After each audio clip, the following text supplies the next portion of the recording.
Hello, my name is Wade Nomura, and this is Rotary Serving Our Community.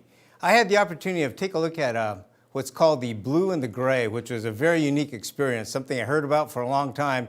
I was actually invited once, but it ended up raining on me, so I didn't get to go.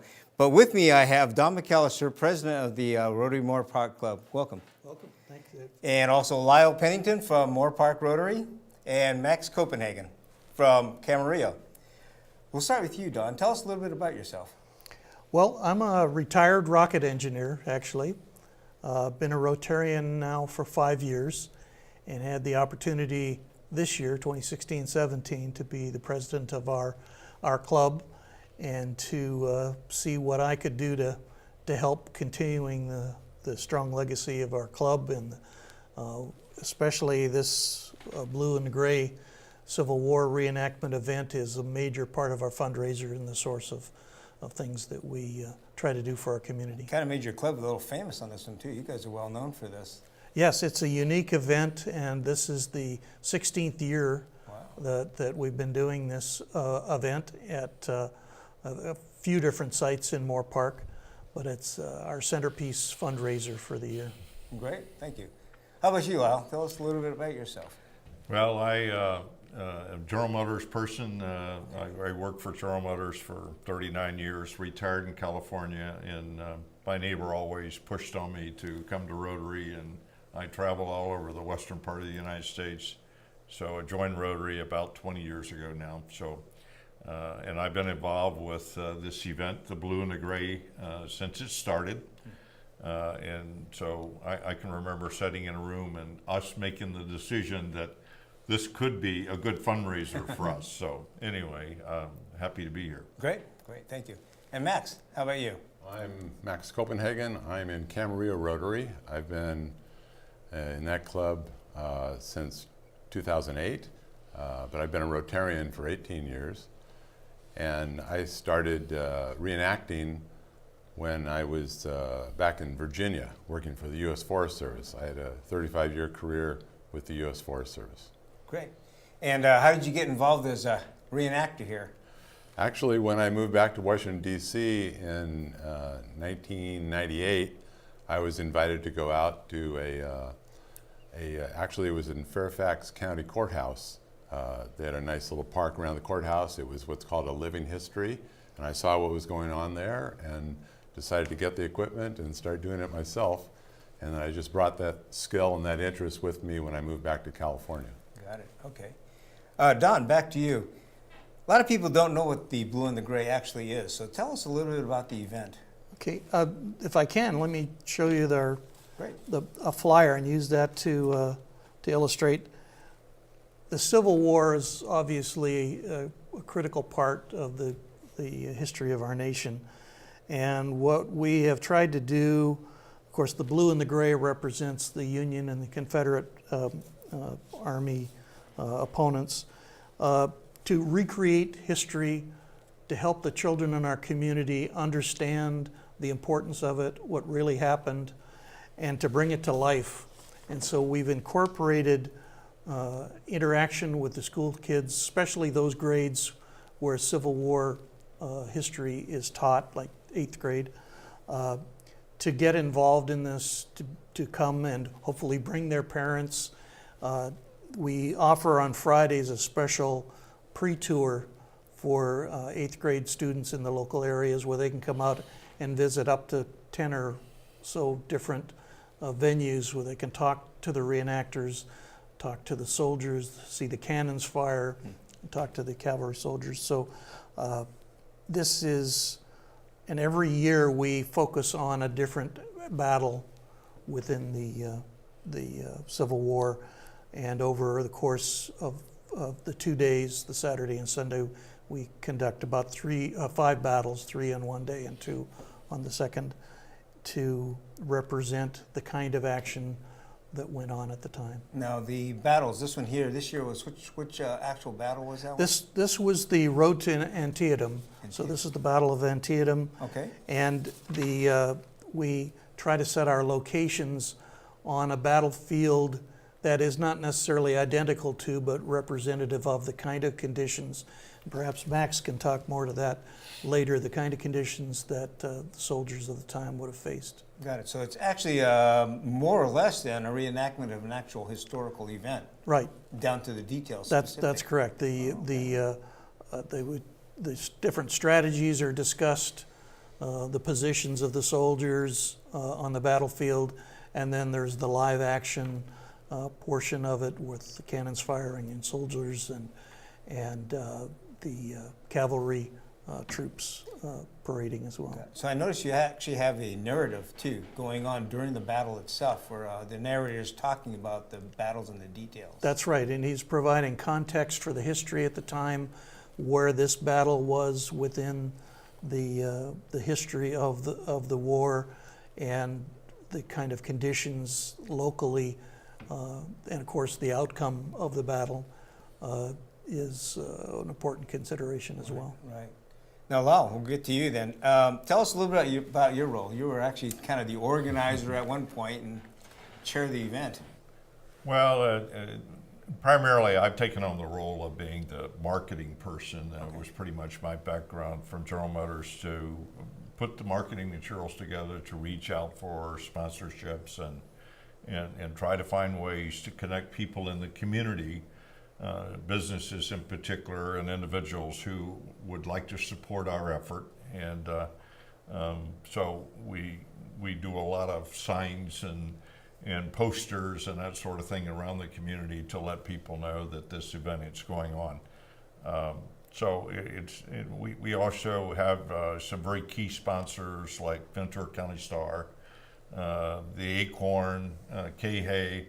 All those are pretty much in-kind sponsors, but they typically give us a pretty robust schedule in support of the effort, because they, like us, believe that this is really directed to, as Don said, the kids that are studying American history in high school, and some in fifth grade over in Conejo Valley, and I think some second graders get involved with Touch on American History. So that's what it's all about. That's the initial thrust.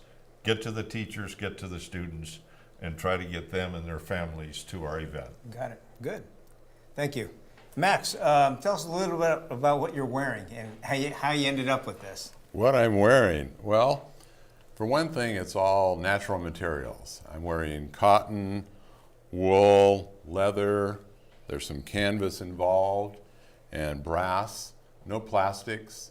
So it's it's kind of like time travel is one of the concepts that I wanted to share.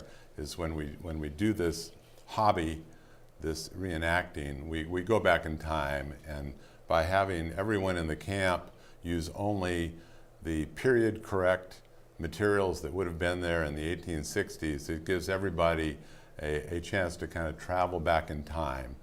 And so we try to do it that way and cooperate that way. I have my cap, starting with my cap, and I'm in the Irish Brigade, so there's an Irish emblem here, the harp.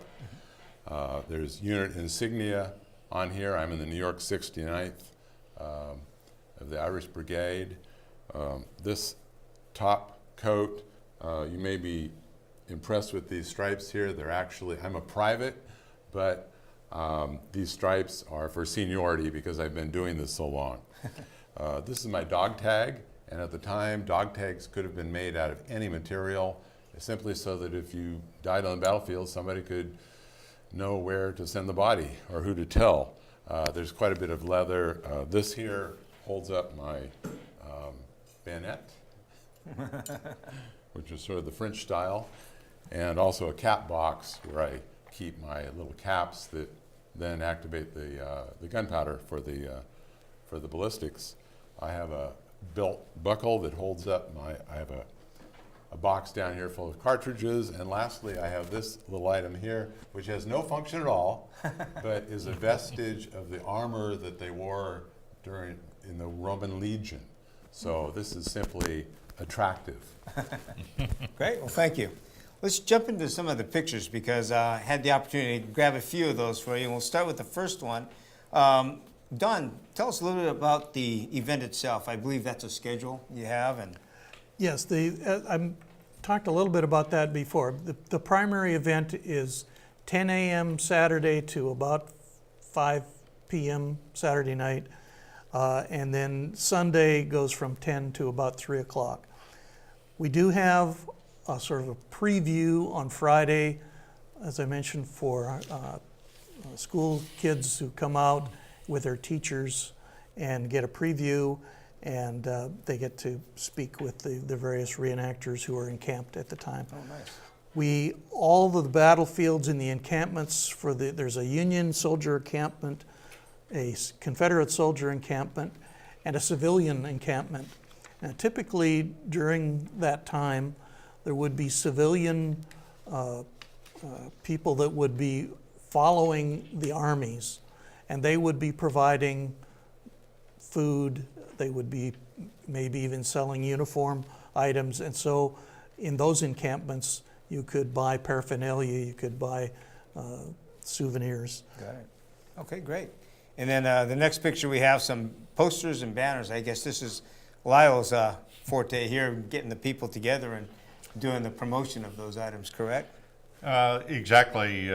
These are what we refer to as battle signs. They're like 24 by 24, and we sell those throughout the community. It's a little bit akin to like you go to a golf tournament, they've got T signs. Well, we have battle signs. Okay.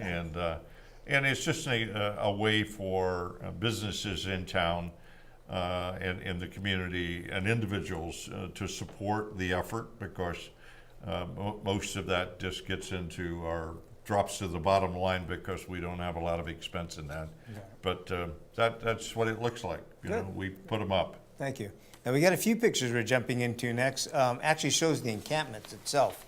So the first one shows some of the people that could actually walk through it. The next one, we actually have a setting where you've got the period actors in place, I guess, and set up. Now, how many of these camps are there? Actually, 3, correct? Right. From what I've heard. The soldiers' camp, the Confederate and Union soldiers' camp, and then what is called a sutler's camp. And as I mentioned to you earlier, I thought that was a typo the first time I saw it. I thought it was supposed to be settlers, but it's a term used at the time for the civilians who supported through merchandise and other activities the Army camps. Great. Next picture we have shows an actual place where they sell merchandise of the period, costumes, things like that. Max, is that where you get yours, or those are just people following you around there? Actually, I bought my rifle and the bayonet from a reenactor who was retiring from the hobby. Okay. And then I bought some, and this was 1998, some by mail order. And I bought, well, I guess I bought most of the rest of it. Now you can buy things on the internet. I buy from a place in North Carolina for items that I need by mail. Thank you. Then we have a picture of, again, part of the camp, and I guess you reenact actual meetings, things like that too, because I believe these are all officers in that one picture. Another picture we have is a picture of you, Max, standing at attention, I guess, watching and guarding your tent there. Guilty, but I'm probably in a formation with other people that we can't see, but that's a typical shot. Okay, got it.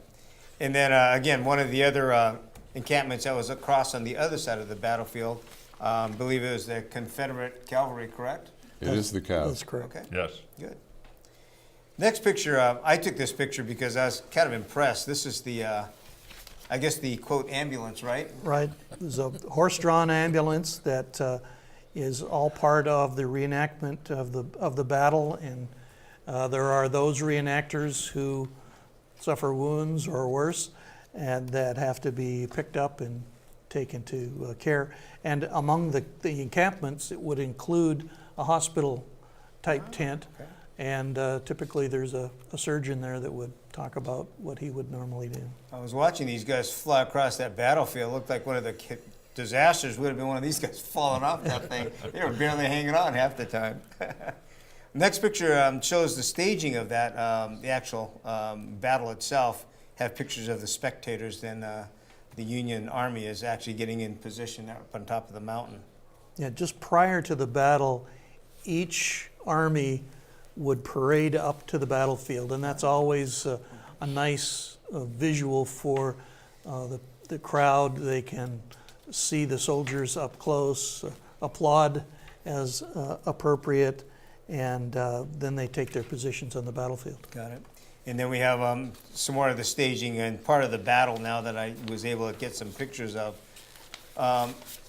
Pretty impressive. You got a lot of, I would say, artillery there. There's quite a few cannons you guys drag into these events. Yes, there's on both sides there. You can't see it in these photos, but on the hillside, in this particular battle, on the hillsides on either side of the battlefield, there were 8 to 10 cannons that different reenactors had brought in, and they of course fire blanks, but it's loud gunpowder based. Definitely loud. Right. And then through the rest of the photos we have then showing different phases of the battle itself. Now, how many reenactors do you actually figure you had there? Max, maybe you knew that number. I would say 200, if I was guessing. Okay. There might have been maybe 300. Maybe 300. More or less evenly divided Okay. between the Confederate and the Union Army. Okay. Seemed like closer to 300. I was trying Yeah. to count. I got at least close to 300 there. It's one of the largest battles in Southern California. Wow. And then of it's- course there are the civilian reenactors Right. as well that add That to is that. true, yeah. Right. And as you go through the rest of the battle pictures, there's one here that I wanted to show. It shows the actual a wood fence that became the dividing line of the battlefield itself. I think that's where, Max, you took your break, right? Actually, what I do, since I've been doing this for a while, is at some point one needs to die. And we call it taking a hit. After the Confederates have been shooting at us at fairly close range for a long time, somebody needs to make it look real. And I might be getting kind of tired, and my weapon might be getting hot. So I actually died and fell over and leaned on that fence for a good 10 minutes. Yeah, I did see that. Next picture actually shows you getting back up again. So looked like you had your 10 minutes break there and war was over. This is next picture shows actually the finish, the final part of that, where all of the reenactors actually are leaving the battlefield. You have the Union leave first, and then the Confederate Army leaves after that one. Pretty impressive seeing all of the costume in there. And I should have mentioned that we have horse reenactors as well. Reenactors bring in these animals from around the state to be part of this, and they're an important part of the simulation of the battle. So that's actually a special group that comes in for that event? Right, and we have to figure out who's pulling a cannon and who's pulling a horse and get them parked in the right Now, I place. noticed on the cavalries, there are actually women involved with that too. Is that part of the plan, part of the team?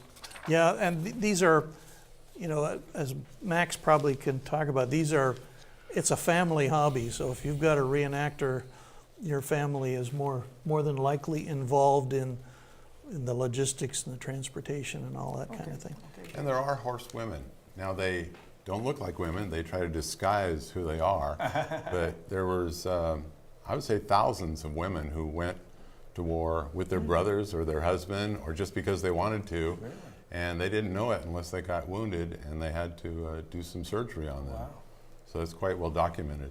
It is something you don't hear about though. And we have the archives women in history. our unit, half a dozen out of the unit I'm in of about 30. There's half a dozen women who enjoy doing it. Now, your group then, do they travel all together? Are you always the same group, the same?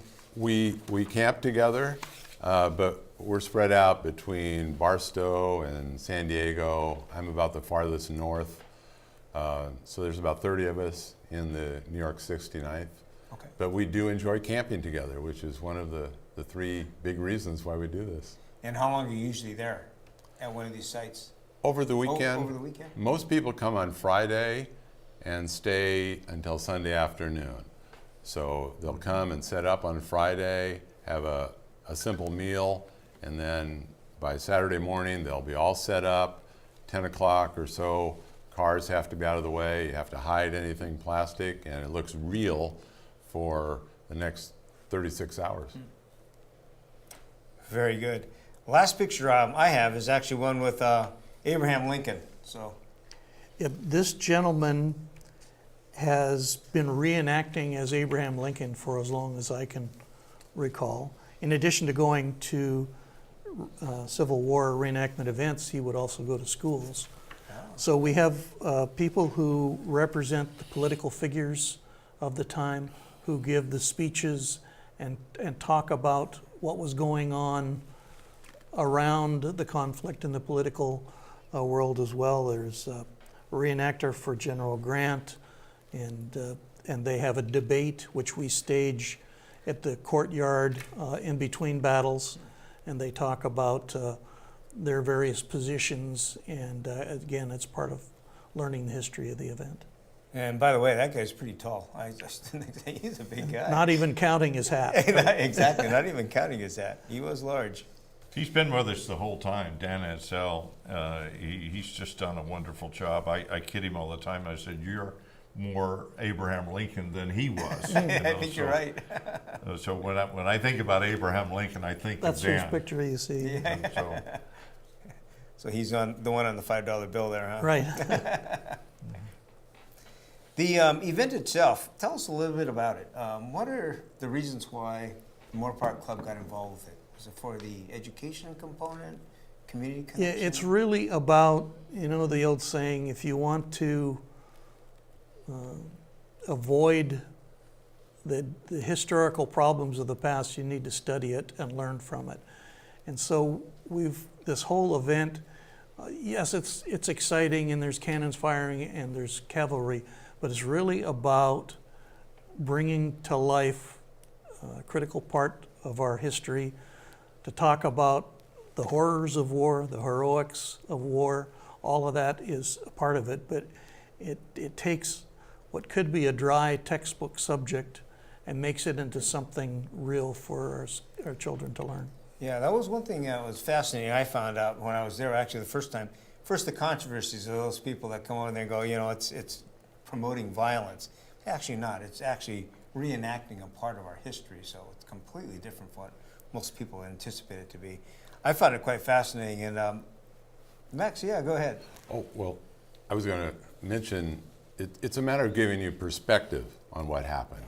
History isn't a matter of dates and right or wrong. It's a matter of what happened, how could it be different, what's the big story, what's the context, and I believe these are opportunities to give the youth, while they're in school, perspective on what has happened so they can make better decisions in the future.